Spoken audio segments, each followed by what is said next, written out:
So today we are going to make some rainbow flowers that are kind of three-dimensional. So I'm going to start with a blue background, and we're going to need some different colors of paper. Since they're going to be rainbows, I have kind of all the colors of construction paper.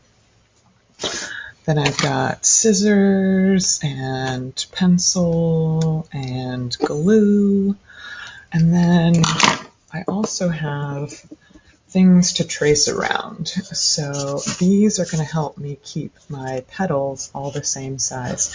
So I'm going to make a big one using this to go around, and then a small one to go around here. The bigger one is going to be easier to cut out, so you can always just use a big one. That's totally fine, and make one flower. I'm just going to do two to show you.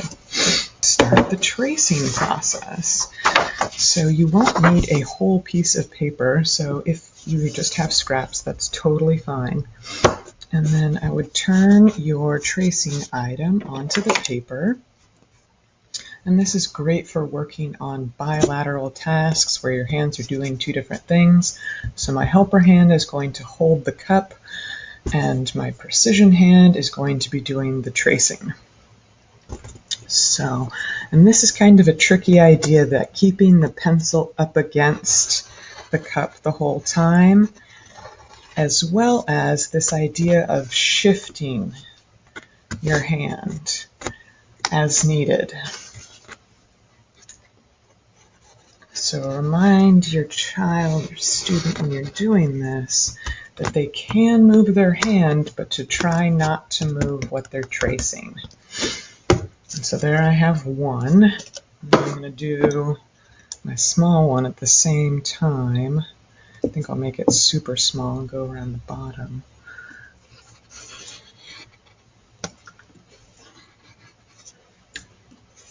A lot of times kids will try to change the pencil to their other hand to do it. That might be necessary for some things, but overall try and keep them with their precision hand doing the tracing, and give them the guidance and knowledge that they can move this hand around while keeping this in the same spot. So I have two different circles, so I am going to go through and do that with all the colors of my rainbow.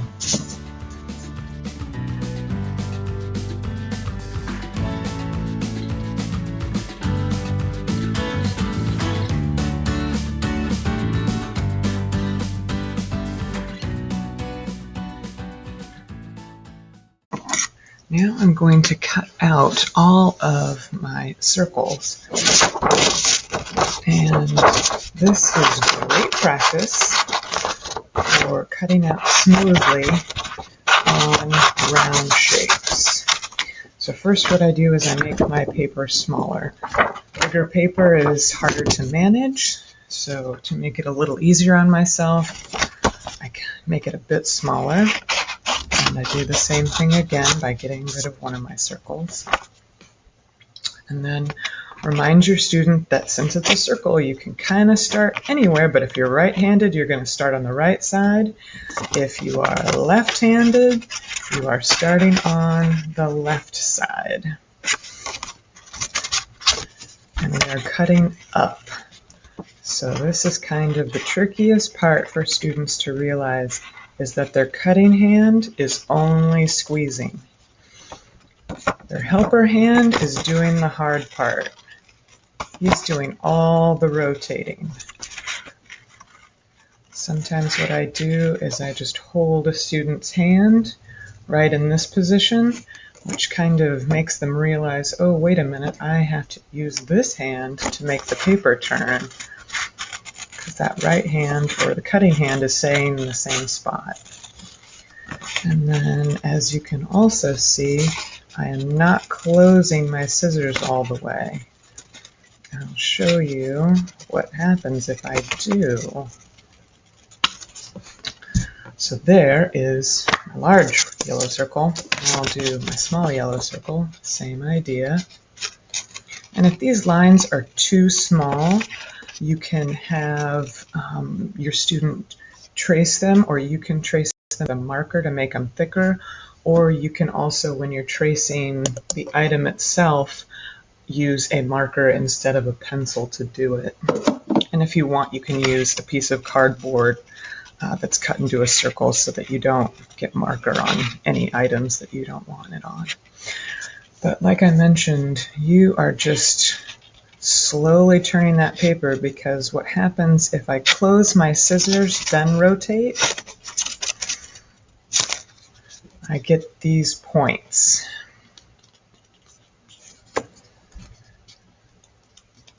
And circles don't have points.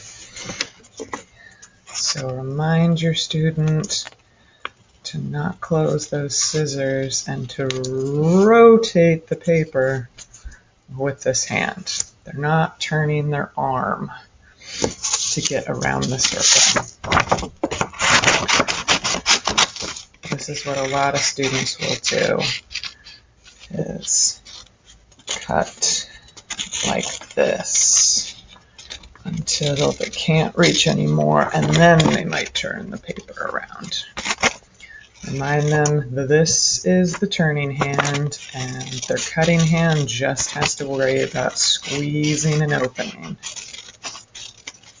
Okay, I'm going to go through and cut the rest of my circles out. Okay, last one. So this is a fair amount of cutting.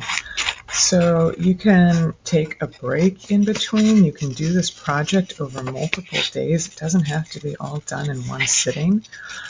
Or maybe you could make a compromise with your child and they cut out three colors and you cut out 3 colors.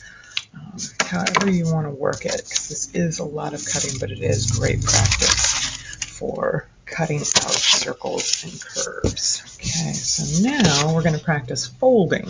So we're going to try and fold our circles in half. So that means I take the paper in my hands with my fingers, I push one side over, catch it with the other fingers, make sure they're all kind of aligned, and then squish. Again, using those fingertips versus kind of a whole hand action. And then the little ones, again, are going to be a little bit trickier because they're smaller. Catch it, pinch.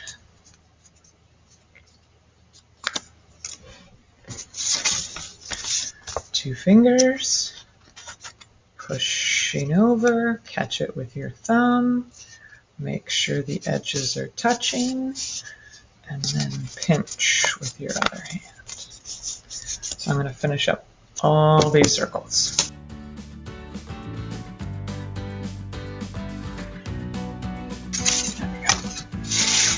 Okay, so this is how we're going to do the flower. So I'm going to go in rainbow color order, just because I want to. You don't have to do it in rainbow color order. So I'm going to take all my little taco looking guys and arrange them in kind of a pinwheel.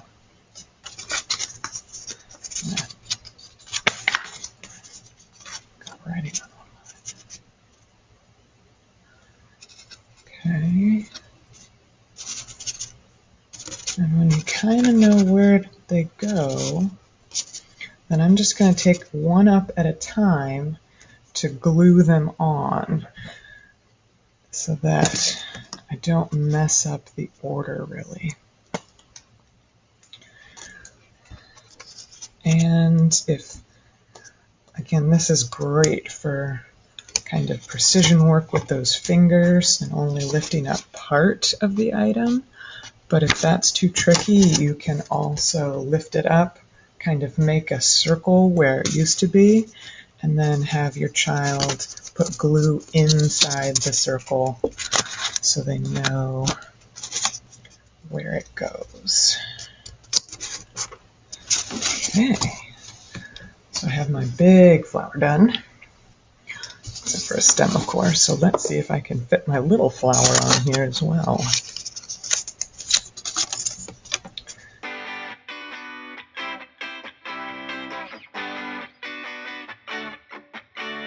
So now that I have my two beautiful pinwheel flowers, I'm going to make stems for them, maybe some leaves. So I'm going to take some scrap green paper, and again, this is great for working on curves. So I'm going to make curved stems, and since these are going to be thin stems, that's kind of a tricky thing with cutting as well. But if that's too difficult, you can give them fat stems. So taking my scissors, and again, on any curves, I don't close my scissors all the way. Again, this is a great time to talk about where glue goes and the shape that you're gluing. So I'm doing a curved line, so I'm going to do a curved line of glue. I don't need a big circle of glue all over the paper. So for those of you that are working on, again, just curves, you can make kind of the standard leaf. But those of you who are working on more tight angles, you could make a leaf that has more to cut. So this is going to have those tight angles, which are kind of tricky. I open my scissors wide, I turn the paper, and I cut. And then I can take a marker and kind of add some dimension. So this is great for practicing small coloring and diagonal lines. Beautiful. Now I'm going to make some clouds in the sky.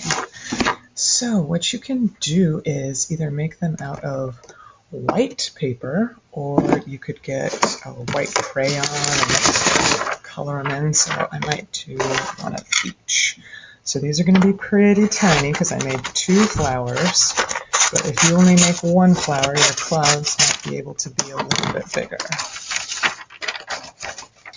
So again, for those of you who are practicing circles and cutting, you can make clouds that just look kind of like a flat circle. If you're doing more tight angle cutting, you can make a more popcorn, cotton ball looking cloud. Either one works. Again, take my scissors,